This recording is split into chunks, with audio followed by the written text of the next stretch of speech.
For years, the U.S. Fish and Wildlife Service has tried to conserve the Everglades, its wildlife, and the lands near it. This year, the agency proposed a new project that's considered a win-win for landowners and our state.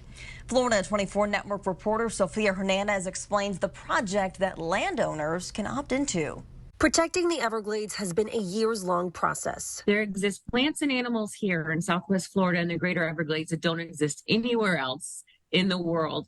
And then also we're under such threats. Those threats, like rising sea levels, invasive species, and development, have caused the U.S. Fish and Wildlife Service to try and come up with solutions. Back in 2012, the federal government created a new wildlife refuge and conservation area, which allows them to buy land and conservation easements from people who own land in a 1 million acre area north of Lake Okeechobee.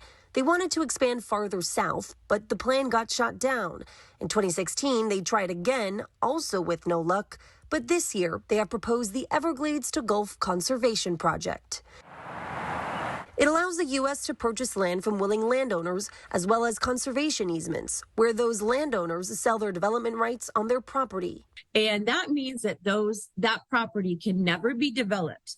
It has to be maintained in the state as it was when the U.S. Fish and Wildlife Service or the state of Florida or whatever governmental entity there is purchasing that easement. The land that's within this proposal encompasses 4 million acres, mainly cattle ranch farms. Going as north as the Everglades Headwaters National Wildlife Refuge and as far south as Big Cypress National Preserve. Conservationists say for landowners and people who love the outdoors, it's a win-win. If it's private land, it's incredible because the land is protected forever, but the ranching family can continue to work the land.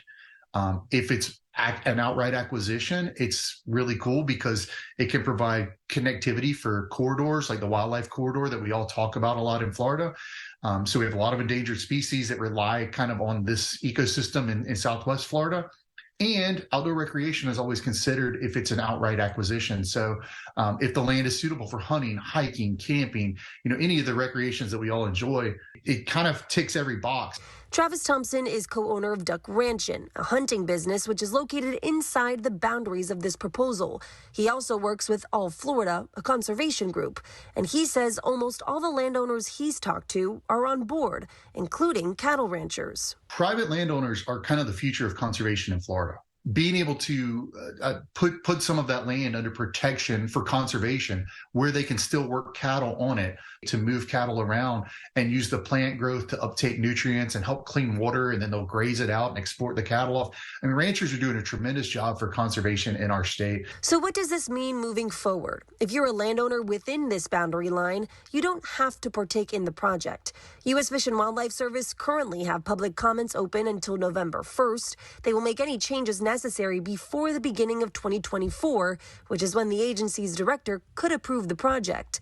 They then will ask Congress for funding, the federal government hoping when the time comes, landowners will say yes. As you see the land change around you and you see the threat of development, it sometimes really changes people's mindset about their legacy. There will be 2 public meetings where the public can share their questions and concerns. One will be held on October 20th, the other on October 23rd.